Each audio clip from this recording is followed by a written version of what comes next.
Bonjour à tous et bienvenue pour un nouveau tuto.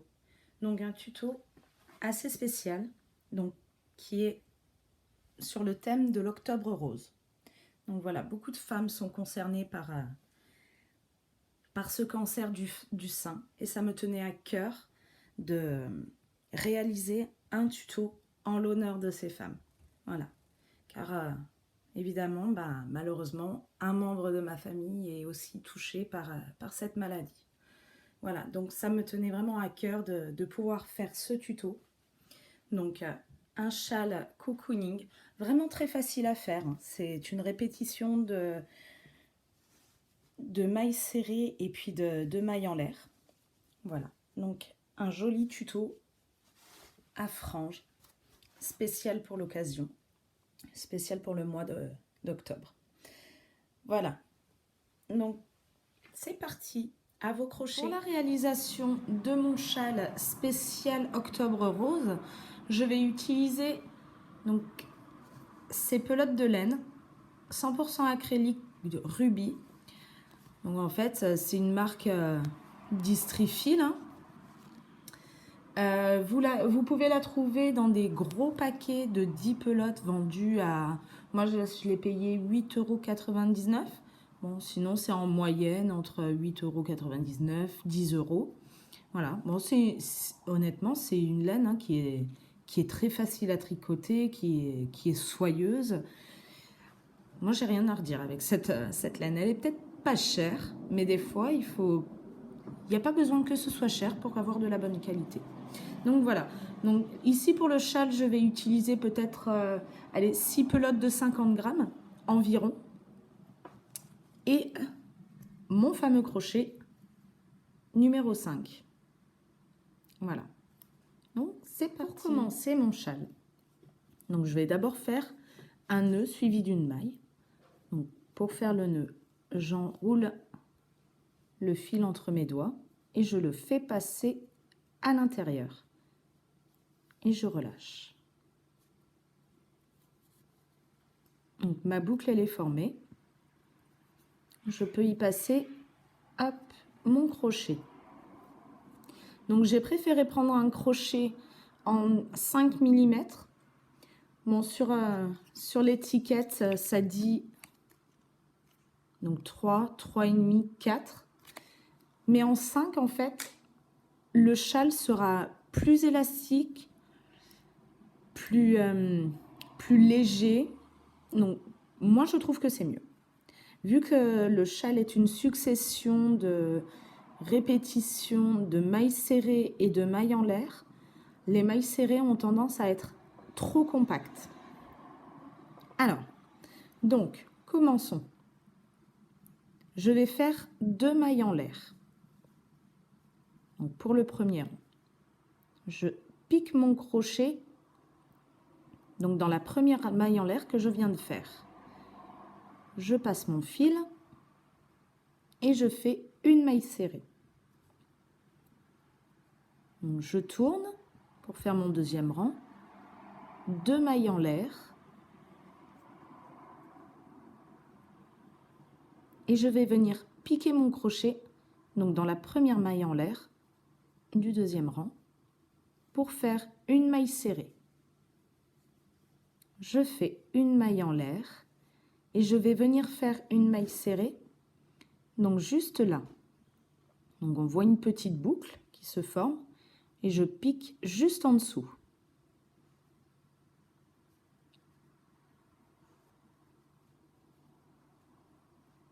Et je viens faire une maille serrée.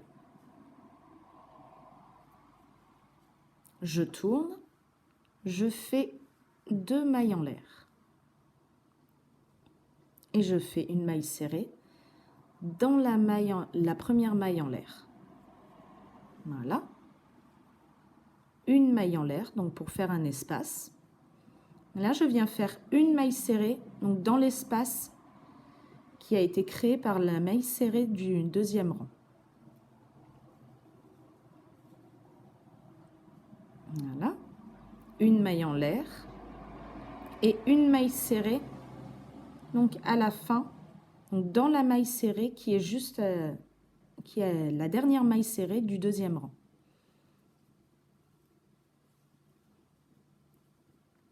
Voilà, donc ça commence à faire un triangle.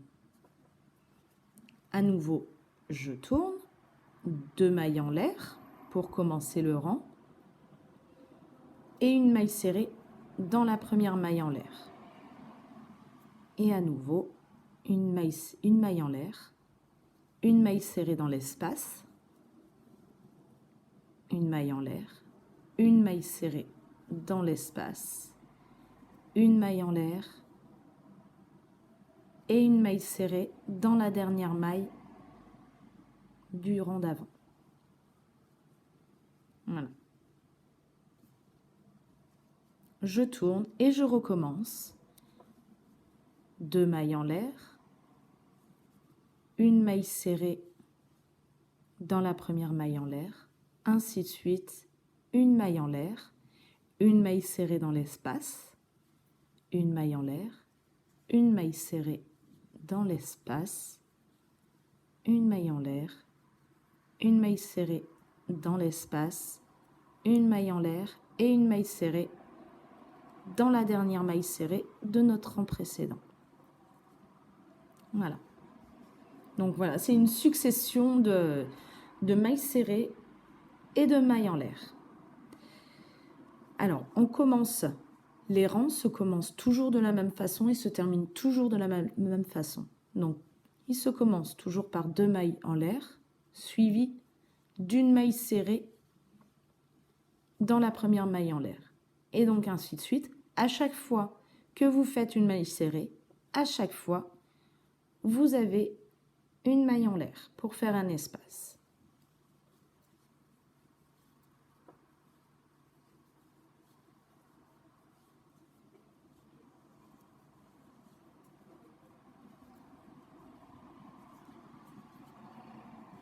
Hop. Et quand on arrive à la fin, une maille en l'air. Et toujours, il se termine toujours par une maille serrée, donc dans la dernière maille serrée du rang d'avant. Voilà. Donc moi, je vais faire quelques rangs et puis je vous retrouve un peu plus tard. Voici mon châle après quelques rangs effectués. Donc une répétition de mailles en l'air et de mailles serrées. Donc le point, il est très joli. Donc voilà. Hop, je vous montre. Donc à continuer ainsi, avec le même point, bien sûr, jusqu'à la longueur souhaitée. Donc pour savoir, vous avez juste à le positionner sur vous, c'est plus facile. De toute façon, il n'y a pas de longueur précise à avoir. Voilà. Et comme vous pouvez le voir, le point, il n'est pas trop serré. Donc d'où l'idée de crocheter avec un crochet plus gros que ce qui est indiqué sur votre pelote. Voilà. Voilà mon châle pratiquement terminé. Voilà, avec son joli point. Donc pratiquement terminé. Je n'ai pas coupé le fil parce que je vais faire une bordure donc sur les débuts et fin de rang qui a servi à faire les augmentations. Voilà. Donc la longueur, il fait 160 cm de longueur et 82 cm de haut. Voilà. Donc je vous explique comment faire la bordure. Parce qu'en fait, on voit que ça gondole un petit peu. Donc, on va rectifier un petit peu ça. Donc, en faisant des mailles serrées, donc surtout le long de début et fin de rang du châle. Voilà, je vous explique ça tout. Voilà, je vais vous expliquer comment faire la bordure. Donc, au niveau des débuts et fin de rang. Donc, moi, il me reste une bonne quantité de laine sur ma pelote. Donc du coup, je n'ai pas utilisé 400 grammes, mais peut-être 350 environ. Voilà. Sachant que bon, il fait 1,62 m Vous pouvez utiliser évidemment 400 grammes selon, selon vos envies, si vous avez envie que votre châle soit encore plus grand que 1,62 m et 82 cm de large. Voilà, ça c'est votre choix. Au niveau de la bordure, ça restera pareil. Voilà. Hop. Donc, je suis à la fin de mon dernier rang et je vais venir faire une maille en l'air. Et je vais venir piquer donc en dessous de la maille serrée qu'on a fait de notre dernier rang, pardon, je vais y arriver. Voilà. Je vais venir piquer donc juste là et je fais une maille serrée. Je passe mon crochet donc dans le trou qui est juste ici. Donc là, donc quand vous voyez ce trou, c'est le début d'un rang. Hop, je fais une maille serrée également. En dessous d'une maille serrée de la fin d'un rang, donc on le voit bien.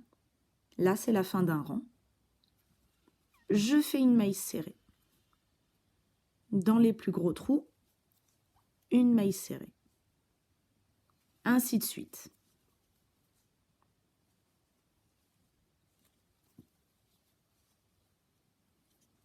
Vous allez voir, ça va vous faire une petite finition. Ça va faire en sorte, en fait, que les bordures soient droites. Donc, je vous retrouve à la pointe. Voilà, je suis arrivée à la fin de mon côté pour la petite bordure, donc qui est plutôt jolie. Donc, il va falloir que je passe au second côté.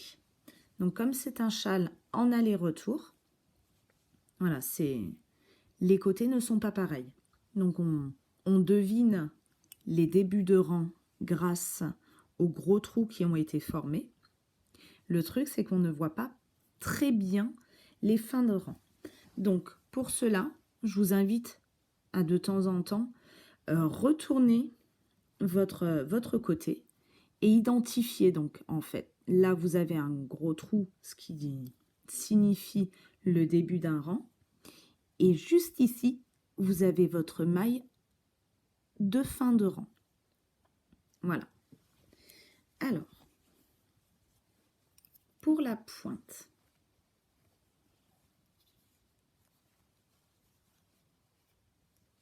je vais faire une maille serrée, donc dans la première maille de notre travail. La première maille qu'on a formée. Une maille serrée. 2 mailles en l'air. Et je fais à nouveau une maille serrée, donc dans la toute première maille en l'air de notre travail. Voilà. Je fais donc juste en dessous, donc là c'était la fin d'un rang. Je fais une maille serrée. D'ailleurs, profitez-en pour cacher votre fil.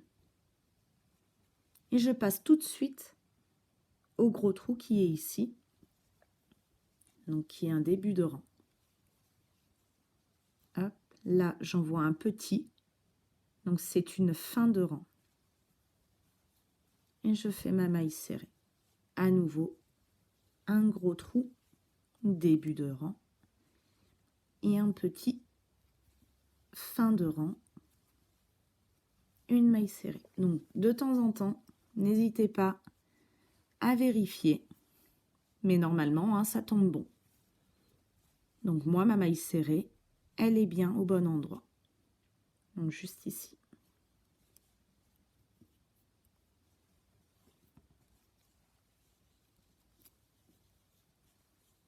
Hop. Donc à continuer jusqu'à la fin du côté. J'arrive au dernier rang aller-retour de notre châle, donc toujours avec la bordure, bien évidemment, pour finir cette bordure. Donc là, on voit un petit trou, donc le début du rang de notre châle. Hop, je fais ma maille serrée et je vais venir faire une maille serrée, donc juste dans la première maille du rang. Voilà. Et du coup, c'est fini et je peux couper mon fil. Je vais vous expliquer comment former les franges de notre châle. Donc, moi, j'ai coupé une mesure de fil de 30 cm. Voilà, ça, c'est la mesure de fil de 30 cm qui va servir pour les franges de notre châle. Voilà. Donc, pour placer les franges, je vais commencer par la pointe. Je vais prendre 2 morceaux de fil de 30 cm. Donc ça va servir pour mes franges. Je vais passer mon crochet en dessous. Donc veillez à ce que les mailles soient bien vers vous pour que ça fasse plus joli. Hop. Je passe la boucle de fil dans les mailles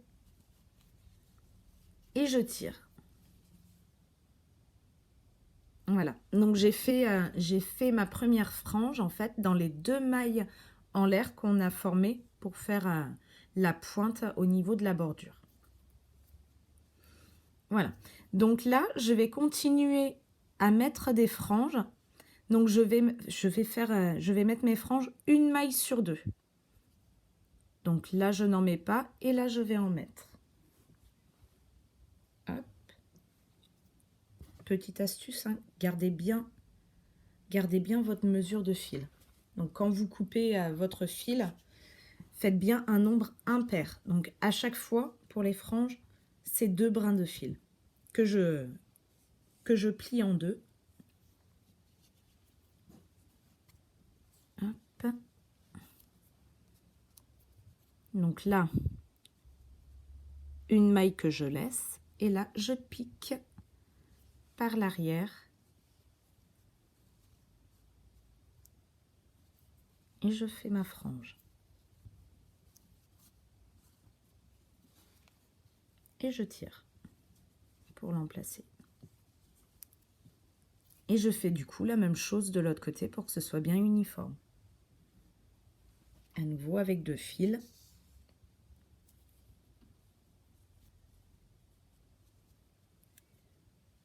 Bon, même si c'est pas égal dans le bas, après vous pouvez toujours rectifier avec le ciseau.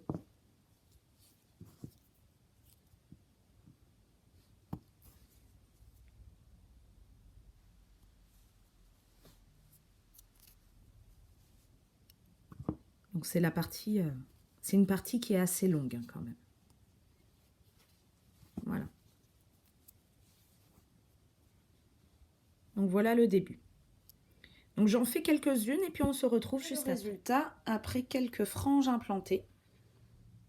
Voilà, c'est juste au niveau de la pointe pour le moment. Le châle est très très long, donc ça va prendre un peu de temps pour les implanter. Mais bon, c'est du travail, mais le résultat, il est là après. Voilà, moi j'aime beaucoup. Donc j'espère que vous également. Donc je vais continuer ainsi à implanter mes franges, donc une maille sur 2. Voilà. Et on se retrouve au niveau de la dernière maille. J'ai positionné toutes mes franges, donc de chaque côté, des 2 côtés de mon châle, donc sur la bordure que j'ai fait. Voilà, donc je suis arrivée à la fin. Donc je vais vous montrer au niveau des pointes du châle, donc là où il faut positionner les franges.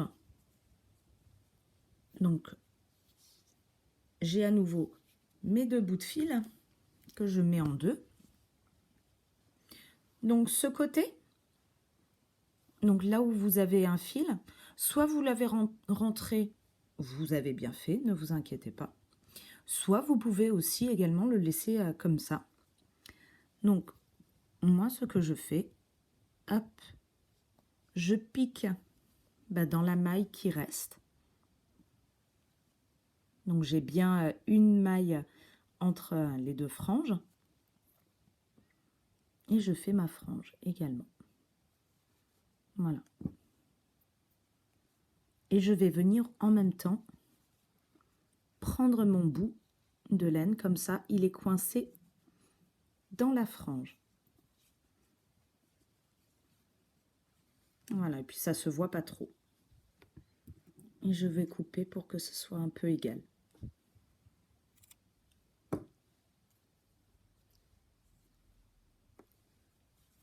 Voilà, ma frange elle est formée. Bon, au lieu qu'il y ait 4 brins, il y en aura 5, mais ça se voit pas. Hop, et je fais pareil pour l'autre extrémité.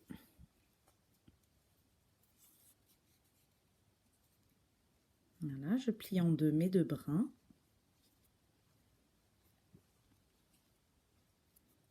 Et je vais venir piquer. Donc je viens piquer en laissant une maille d'intercalaire, une maille en sautant une maille. Et je pique.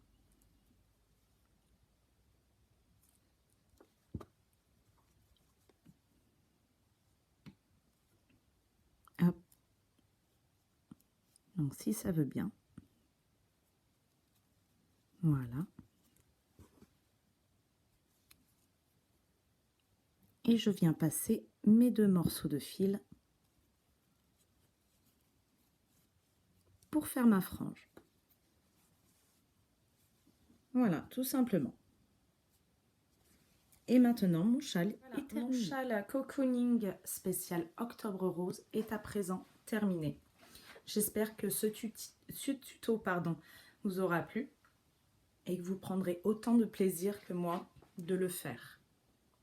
N'hésitez pas, hein, c'est vraiment pour la bonne cause.